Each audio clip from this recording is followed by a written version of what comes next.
오늘도 하나님의 전에서 또한 여러 가지 이유로 처소에서 예배하는 모든 심령들 위해 어려운 시대를 살아가고 있는데 넉넉한 은혜, 넉넉한 하나님의 은총으로 함께 하시는 귀한 축복의 예배가 이 시간이 되기를 주님의 이름으로 간절히 축원을 드립니다. 우리 모두는 주님이 주시는 넉넉함 속에 살아가기를 간절히 소망합니다. 어려운 어둠의 시대, 또 여러 가지 억압과 또 어려운 환경에 놓여 있는 이 시대를 살아가면서 하나님이 주시는 넉넉함 체험하는 것 얼마나 귀한 일인지 알 수 없습니다. 영성도 넉넉하시고 은사도 넉넉하시고 능력도 넉넉하시고 또 건강도 넉넉하시고 또 물질도 넉넉하신 삶으로 우리 주님이 인도해 주시기를 주님의 이름으로 간절히 다시 한번 소망하고 축원을 드립니다.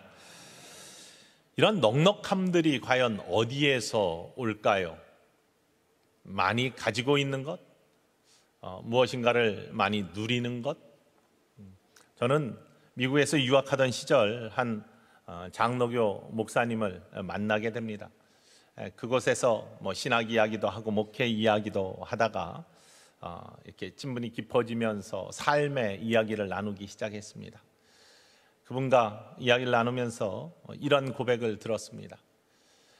1980년대 이제 신학교에 들어가서 하나님의 일을 하겠다라고 하면서 공부를 하다가 보니 세상이 너무 암울하고 그 당시에 여러 가지 변혁해야 될 많은 일들이 있는데 이게 신학을 함으로 말미암아 그것이 만족이 안 되더랍니다.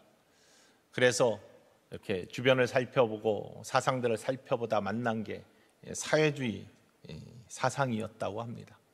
굉장히 매력적이고 세상을 금방 변혁시킬 것 같은 그러한 이론을 만나고서 깊이 빠지기 시작했고 그쪽 운동을 시작했답니다. 그러다가 깊이 들어가고 그래서 그 당시에 국가보안법에 저촉이 되는 그러한 일들을 함으로 말미암아 결국에는 감옥에 가게 되었습니다. 4년 형을 언도받고 4년을 꼬박 감옥 생활을 하였다고 합니다. 그래도 그의 마음에는 이 사회주의가 세상을 변화시키고 우리나라를 좋게 만들 거라는 그러한 신념은 변하지 않은 상태에서 감옥 생활을 계속했답니다. 정치범으로 들어갔기 때문에 이 정치범들 수용하는 그러한 시설, 그곳에는 그 당시 1980년대에 감옥은 그렇게 지금처럼 좋지 않고 열악한 환경이었는데 그래도 이렇게 싸움이 안 일어나게 하기 위해서 정치범들은 조직폭력배들하고 같이 수용을 하면서 있게 만든답니다. 그러면 별 시끄러운 잡음이 없이 잘 지내기 때문에 그래서 조직폭력배들과 함께 이렇게 생활을 하면서 수감 생활을 했다고 합니다. 그 당시에 식사는 그렇게 좋지 못했는데 1년에 4번 돼지고기가 나오고 1번 소고기가 나왔다고 합니다. 이 고기가 나오는 날이면 굉장히 큰 감옥소에 잔치가 벌어지는 것처럼 즐거워하고 아주 좋은 날이라고 하죠. 그런데 돼지고기가 나오는 날은 국물 위에 둥둥 떠있는 몇 점 안 된 돼지고기라도 이 조직폭력배들이 한두 점씩을 걷어가지고 가장 위에 있는 그런 보스한테 갖다 그것을 상납을 해야 된답니다. 근데 그것은 군말 없이 다 그렇게 하곤 한답니다. 1년에 4번. 근데 소고기가 나오는 날은 상황이 전혀 달라진다고 그러죠. 소고기가 나오면요, 그거는 목숨을 걸고 지키는 것처럼 그걸 사수로 한다고 합니다. 자기가 먹어야 되는 거예요. 남 절대 안 주고 보수고 뭐가 없답니다. 조폭의 의리도 없어지고요, 양보도 없답니다. 그것은 절대 남을 주지 않고 1년에 1번 나오는 그 고기는 내 거다 하면서 그러한 모습을 갖는다고 합니다.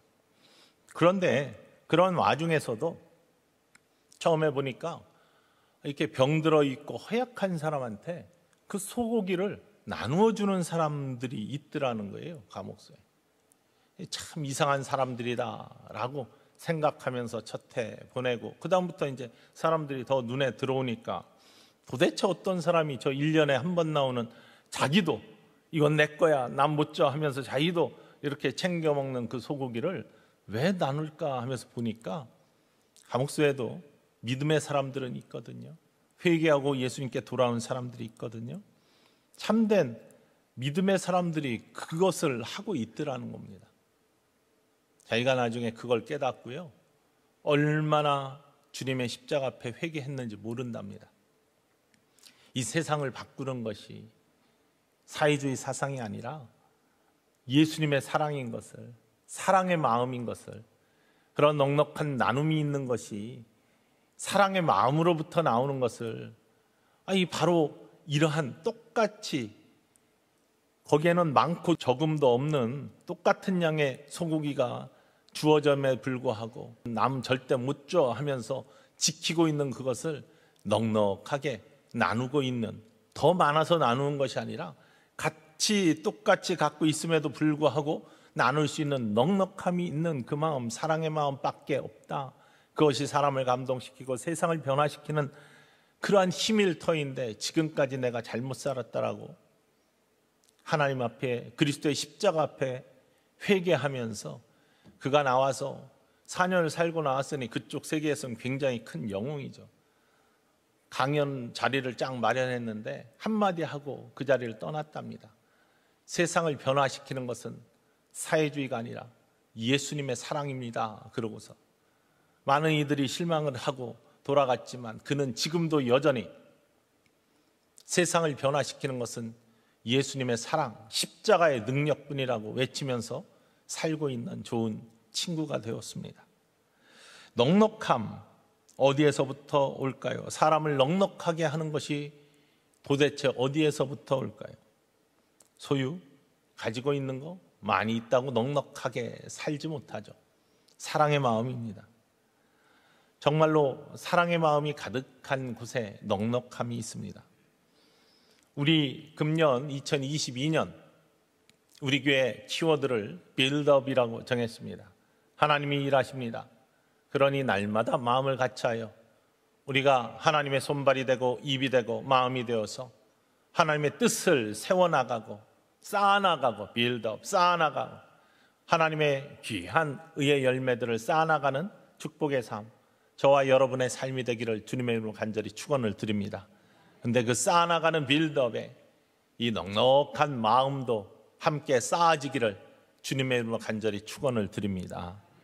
넉넉한 마음, 사랑의 마음, 그리스도 예수의 마음이 우리한테 쌓아질 때 우리의 삶은 하나님이 넉넉하게 채워주시는 놀라운 은혜의 삶, 축복의 삶을 살 줄로 믿습니다.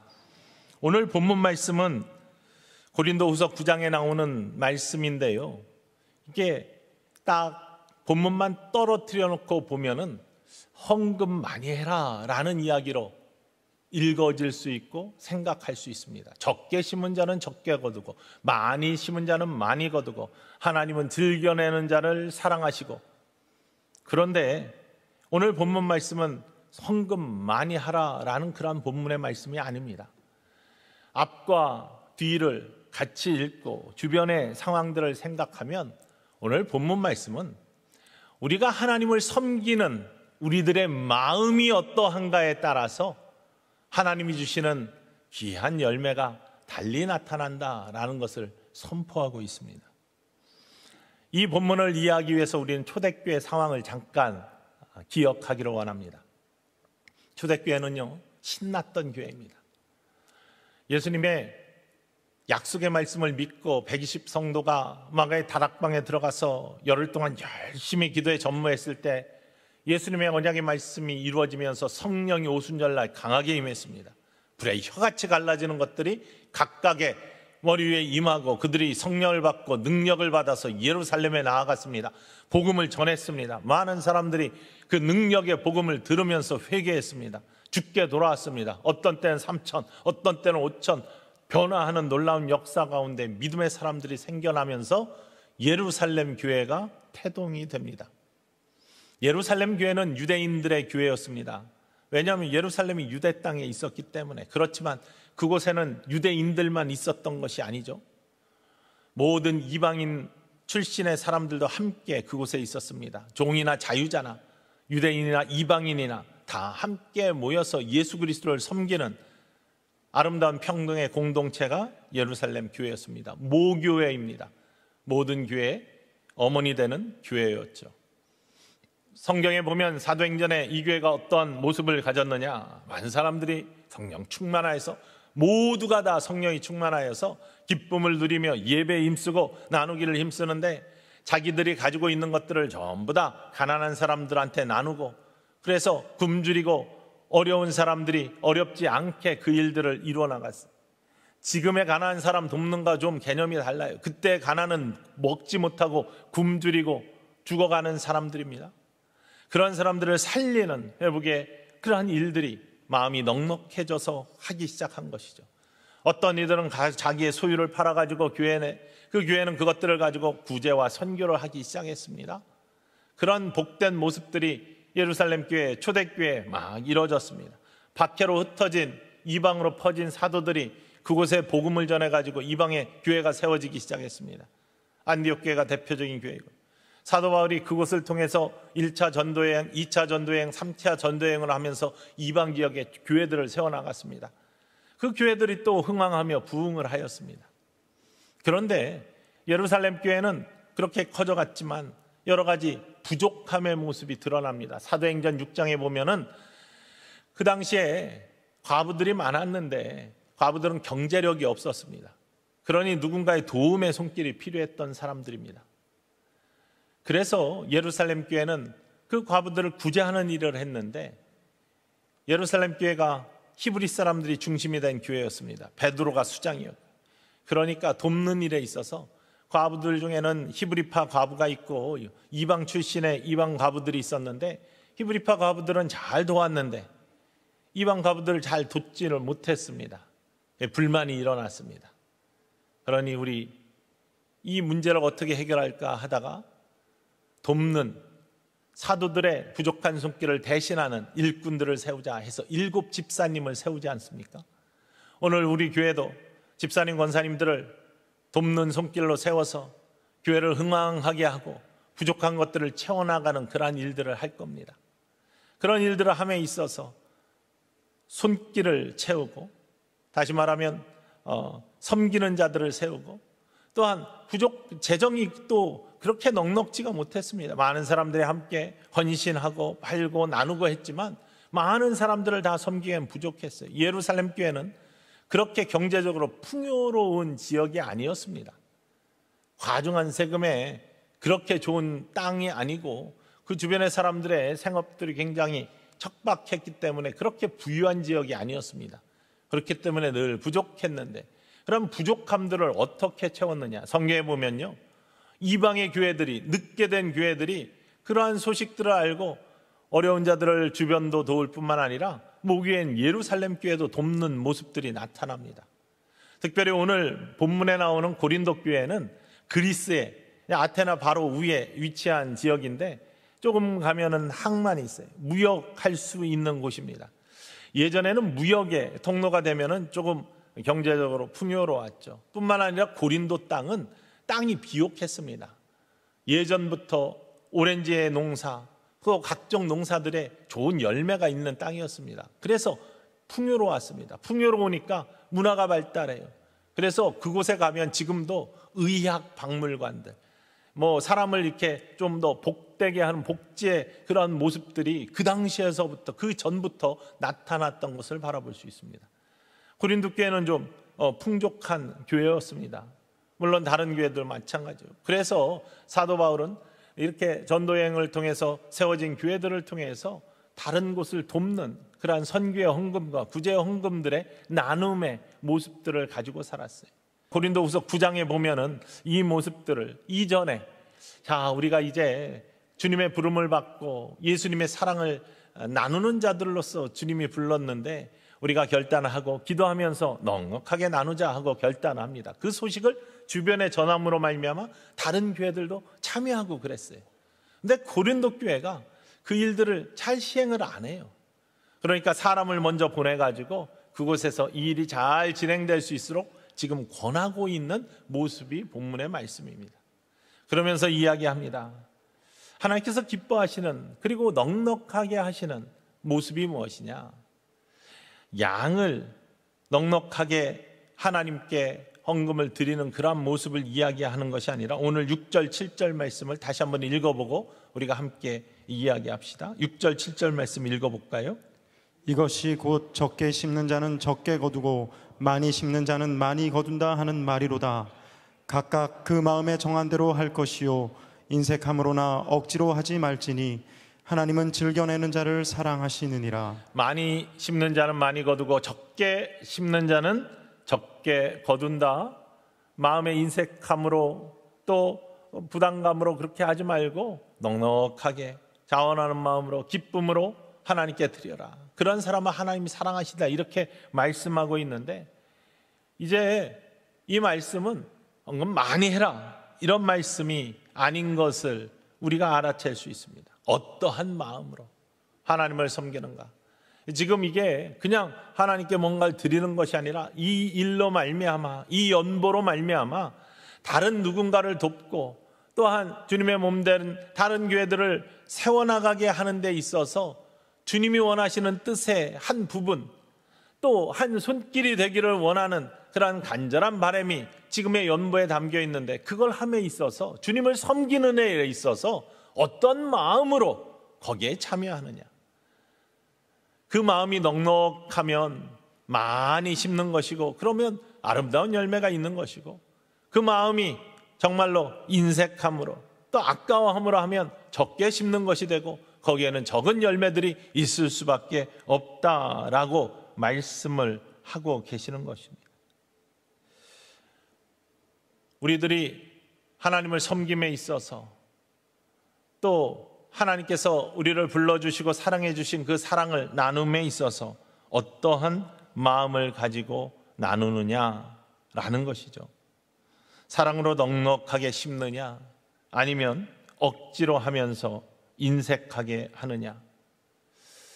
예수님께서는 거기에 대해서 분명하게 대답을 하고 계시죠. 우리가 너무나 잘 아는 과부의 두 렙돈의 헌금의 사건을 기억합니다. 예수님께서 성전에서 성전 연복회에 헌금하는 그러한 사람들을 바라보고 계셨습니다. 왜 그렇게 바라보고 계셨는지는 알 수 없지만 예수님이 물끄러미 바라보고 계시다가 한 과부가 두 렙돈을 헌금하는 것을 보셨어요. 두 렙돈은 굉장히 작은 헌금입니다. 정확하게 지금 얼마 이렇게 규정할 수는 없지만 어떤 사람은 100만 원 헌금하고 또 어떤 사람은 더 많이 헌금하는데 예를 들면 이 과부는 10,000원 한 장을 헌금했다는 겁니다. 그러나 이 모습을 보시면서 예수님께서는 온전하게 또 가장 많은 헌금을 한 여인이다라고 칭찬을 하십니다. 헌금의 양이 아니라 왜 그렇게 예수님이 칭찬을 하셨냐면 이 여인은 어려운 과부인데 자기의 생활비 전부를 헌금했기 때문이다. 그러니까 생활비 전부를 다 넣은 것 그 자체가 아니라 그 마음이라는 겁니다.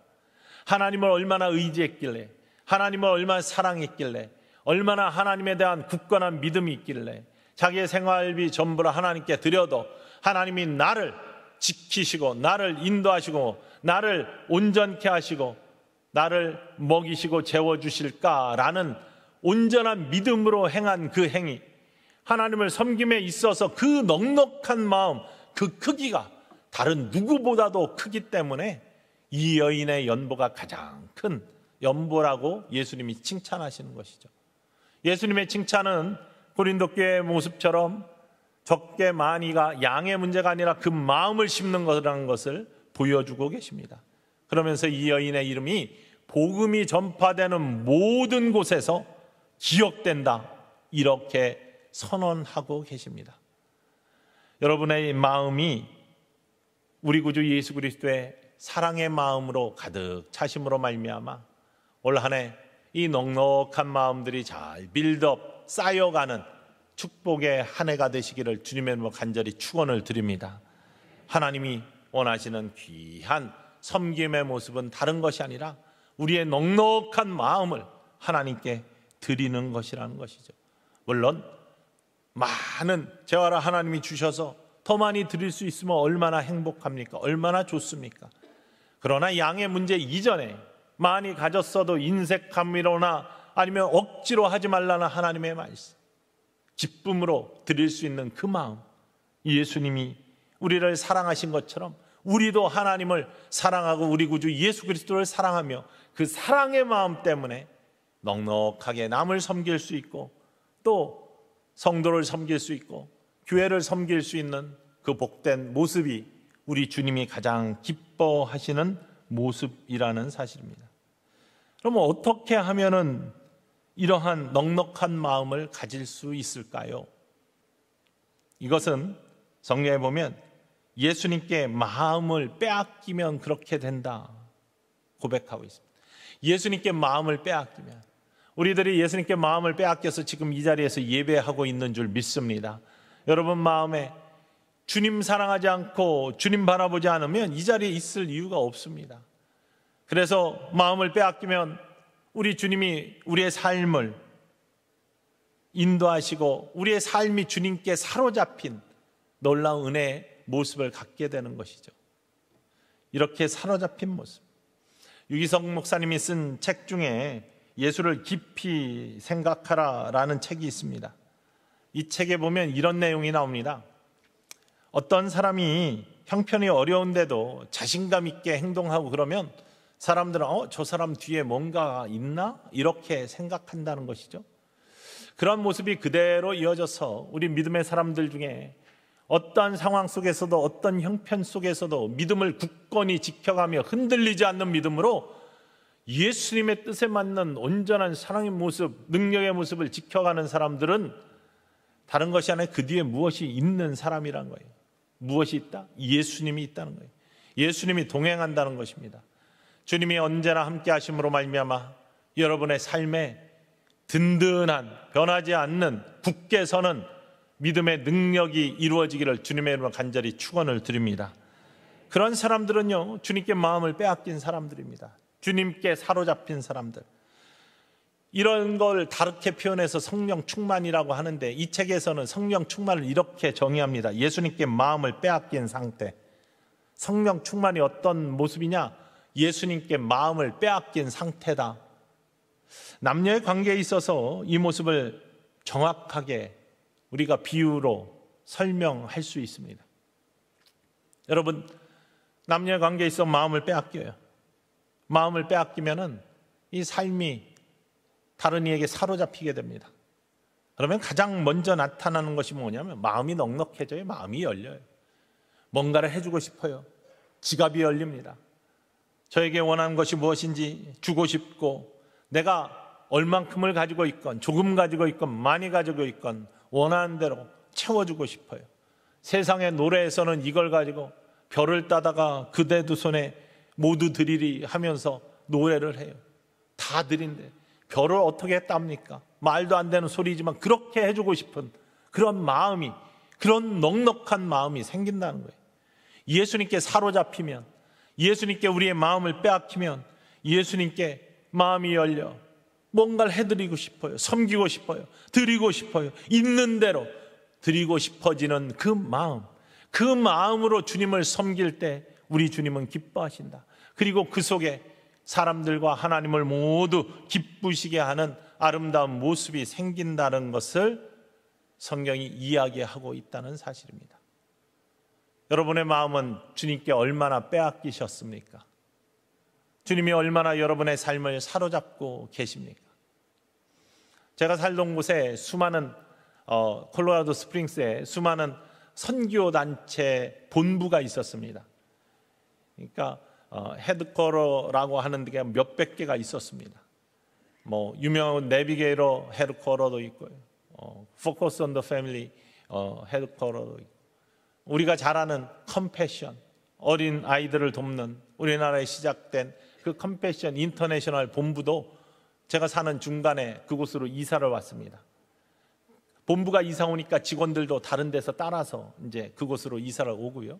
나머지 부족한 인력들을 채우기 위해서 각각의 교회에 이렇게 우리 이런 사람이 필요합니다. 컴패션에 일할 믿음 좋은 사람들을 추천해 주십시오 하고서 추천의 요구가 들어왔어요. 방문도 하고.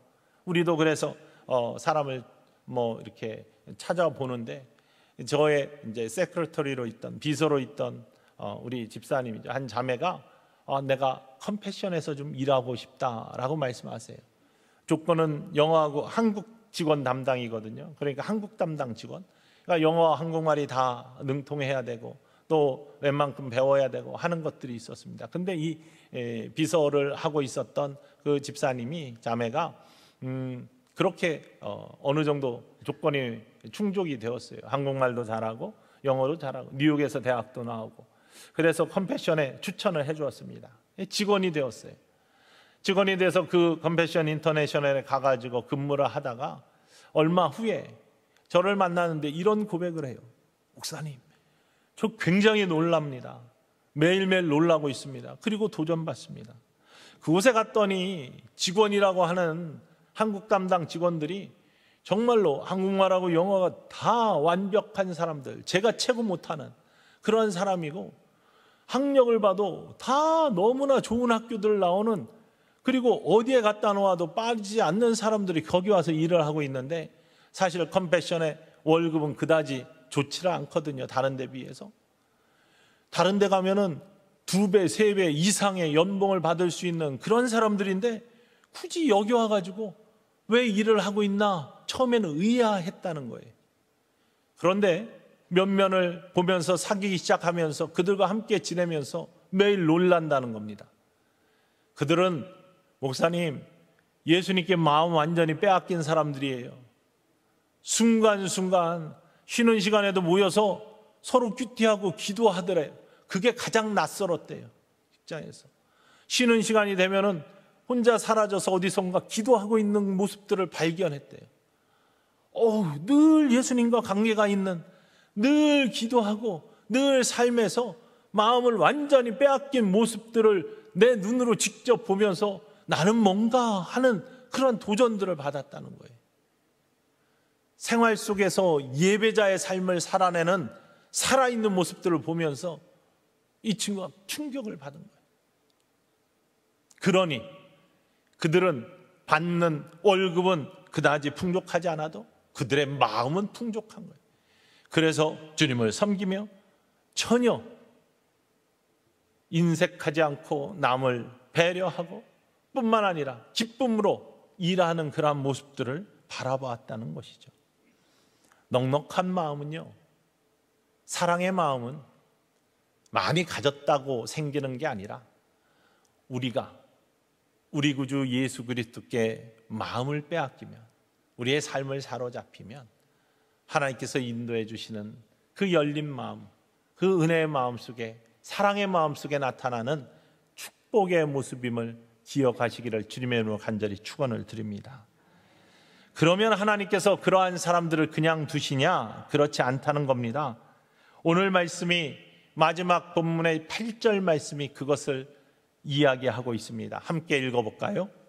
하나님이 능히 모든 은혜를 너희에게 넘치게 하시나니 이는 너희로 모든 일에 항상 모든 것이 넉넉하여 모든 착한 일을 넘치게 하게 하려 하심이라. 예, 하나님이 능히 모든 은혜를 너희에게 넘치게 하시나니 마음을 넉넉하게 하여 하나님 기쁘시게 즐겁게 주님을 섬기는 자, 주님께 드리는 자에게 하나님은 모든 은혜를 넉넉하게 하여 주셔서 이는 너희로 모든 일에 항상 모든 것이 넉넉하여 모든 것을 넉넉하게 채워주신다는 겁니다.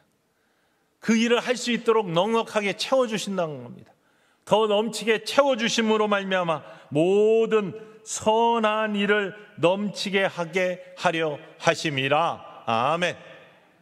우리들이 섬기는 그 일을, 선한 일을 넘치게 할 수 있도록 우리의 삶을 넉넉하게 채워주시는 좋으신 하나님임을 고백하고 있음을 이 시간 기억하기를 원합니다. 주셔서 넉넉하게 사용하는 것이 아니라 우리의 마음이 넉넉하여 하나님께 드리면 하나님은 그 일하는 하나님의 일을 함께하는 하나님의 뜻을 함께 이루어가는 우리들의 삶에 넉넉함으로 채워주심으로 말미암아 그 선한 일을 더 넉넉하게 할 수 있는, 열매를 쌓아가게 할 수 있는, 빌드업하게 만드시는 축복의 하나님을 고백하고 있는 것이죠. 여러분 삶에 이런 넉넉한 마음이 가득, 사랑의 마음이 가득함으로 말미암아 하나님이 채워주시는, 더 채워주시는 놀라운 은혜가 있기를 주님의 이름으로 간절히 축원을 드립니다. 은혜도 충만하여 넉넉하시고, 능력도 은사도 충만하여 넉넉하시고, 일할 수 있는 영육간의 강건함도 넉넉하게 채워주시고, 하나님 쓰실 수 있도록 채워주시는 물질도 여러분 안에 넉넉한 올 한 해 앞으로의 모든 삶이 되시기를 주님의 이름으로 간절히 축원을 드립니다. 그것이 즐겨내는 자, 즐겨 섬기는 자, 하나님이 기뻐하시는 축복의 모습임을 다시 한번 기억하면서 우리 천성의 가족들, 가정에서도 일터에서도 교회에서도 늘 넉넉함을 이루어가는 넉넉한 삶으로 인도하시는 주님과 동행하는 축복의 삶이 이루어지기를 간절히 축원을 드립니다.